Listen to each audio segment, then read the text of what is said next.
गोकुल में वसुदेव के द्वारा पहुंचाया गया। उसी समय भगवत प्रेमियों, जब वहां से कन्या लाई गई और उस कन्या को ला करके जिस समय कारागृह में लिटाया है, उसी समय वो कन्या चीखने लगी, रोने लगी है। जिस समय पहरेदारों को आवाज मिली है रोने की, उसी समय कंसराज को संदेशा दिया। जिस समय संदेशा कंसराज ने तुरंत उस कन्या को मंगवा लिया। जब वह कन्या आई है, उस कंस को दी है।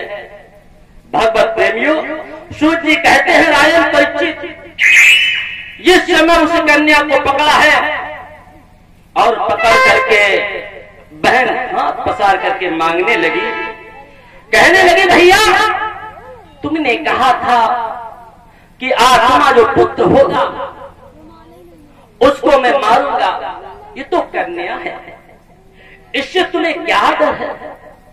इससे तुम्हें कुछ डर नहीं होना चाहिए। बालकों से तुम्हें जिद थी, लेकिन अब तो तुम कन्या से भी डरते हो।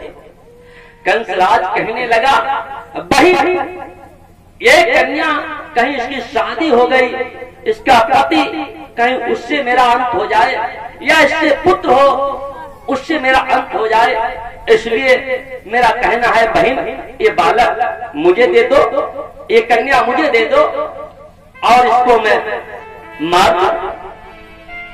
कहने लगे हैं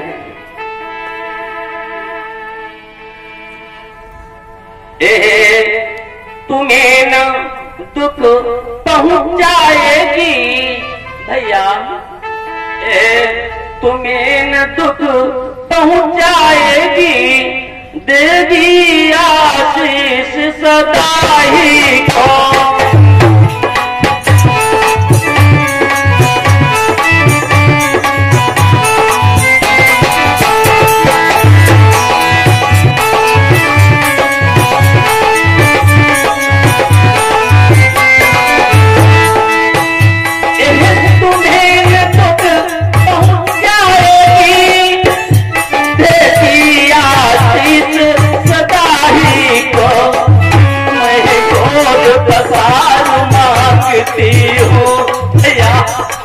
मैं गोद पसार मांगती हूँ, मत मारो वीर भानी जी को।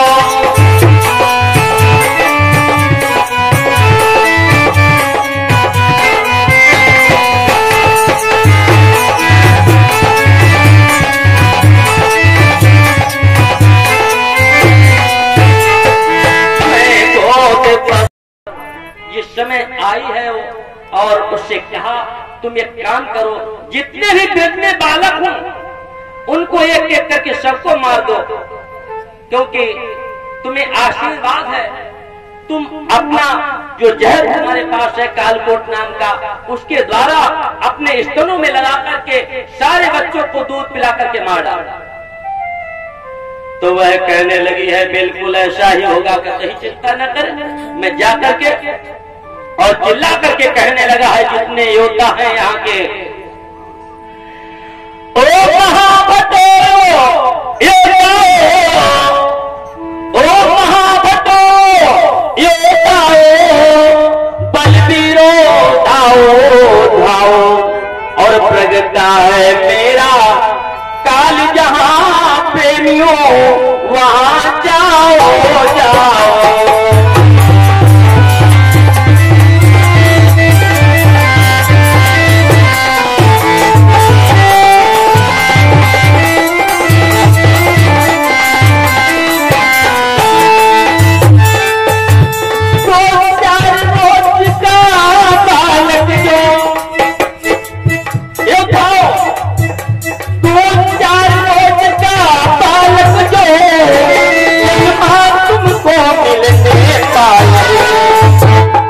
सावधानो ऐसा तुम्हारू, इतना ध्यान देना योद्धाओ, बस सावधानो ऐसा तुम्हारू, सीता ने कहीं नजर आए।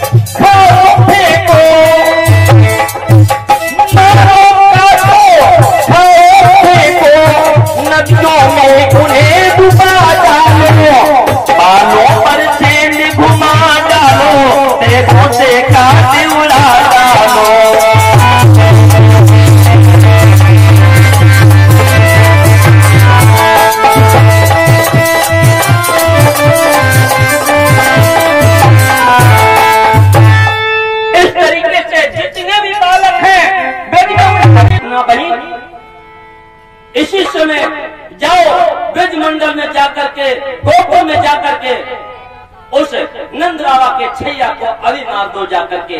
वो बाल हाथनी चली है, जाकर के जिस समय पहुंची है, जाकर उसने इधर उधर घूम करके देखा है और एक सुंदर रूप बनाया है। जिस समय सुंदर रूप बनाया है, मैंने कल ही बताया कि सुंदर जो भी रूप होता है वो गलत हुआ करता है। कैसा होता है? Snow white do not touch it. जो सुंदरता होती है अति सुंदर, जैसे बिजली बहुत सुंदर होती है, लेकिन उसे छुएंगे तो फिर जल जाएगा। इतना सुंदर रूप बनाया, जाकर के नंद बाबा के घर में पहुंची और बड़ी प्यारी प्यारी बातें करने लगी। मैया तूने लला जायो है और मुझे मालूम हुआ है कि तेरे लाल पैदा, बहुत सुंदर लाल पैदा हुआ है, तुमने मुझे बुलाया नहीं। मैया कहने लगी है कि मैंने कब नहीं बुलाया, मैंने सभी को बुलावा दिया है, तू ना आई तो मैं क्या करूं। कहा ठीक है, अब हम तुम्हारे लाल को जो है देखने आई और मैं बलैया लूंगी। मैया ने क्या किया, उस लला को गोदी में उसके डाल दिया। जिस समय उस लाल को गोदी में डाल दिया है और उसने क्या किया है, अपने स्तनों में जहर, पहले से ही कालकोट नाम का जहर लगा रखा था और धीरे से उसने पल्लू अपना डाला। भगवान ने, देखिए भगवान क्या नहीं जानते हैं, भगवान सब कुछ जानते हैं। वैसे तो भगवान ने प्यार किया कि ये हमारे पास आई है। मोह को चले जो एक डग, मैं बाको साथ, जो मोह को चले न एक डग, मैं लोहे की लाट। भगवान ने कहा ठीक है। आज भगवान ने जो ही मुंह लगाया है, ऊपर से जो है उसने अपनी चदरिया डाली, पूतना ने, भगवान ने दूध पीना चालू किया है। जो ही दूध पीना चालू किया है, खून को खींचने लगे, यानी उसके प्राण पखेरु खींचने लगे हैं धीरे धीरे। एकदम वो ऐसा उस उसको मालूम पड़ा जैसे हार्ट अटैक होने लगा। वो भागने लगी, चिल्लाने लगी, बाहर के लिए धीरे धीरे भागने लगी और चिल्लाती बहुत जोर से, धारे मार मार करके चिल्लाने लगी, बचाओ बचाओ कहती है। ये समय भगवत प्रेमी तब धार मार करके बाहर गिरी, जाकर के आवाज हुई है, एकदम बहुत तेज से आवाज होती है और गिर जाती है। उसके प्राण फिर छूट जाते हैं।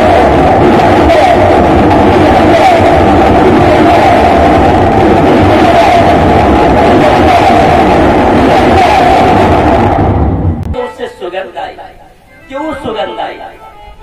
जहां पर भगवान पहुंच जाते हैं, जहां भगवान पहुंच जाते हैं, जिस घर में वो मंदिर हो जाता है और जिस शरीर के ऊपर पहुंच जाएंगे तो क्या नहीं हो जाएगा।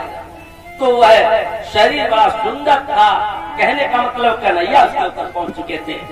वह शरीर से जो निकली है सुगंध वह पूरे गांव में छा जाती है। प्यारे भक्तों, बोलो आनंद कंद भगवान की जय हो। राम सदा संतन रखवारी, जिम बालक राख महतारी, जिम बालक राख महतारी। राम सदा संतन रखवारी, जिम बालक राख महतारी।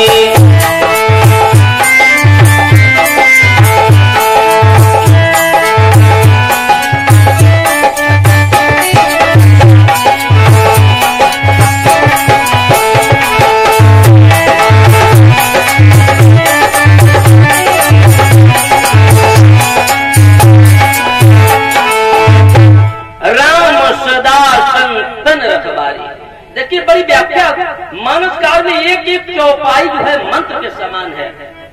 राम सदा संतन रखवारी, जिम बालक राख महतारी। जैसे बालक को महतारी रखती है उस तरीके से भगवान अपने भक्त को रखते हैं।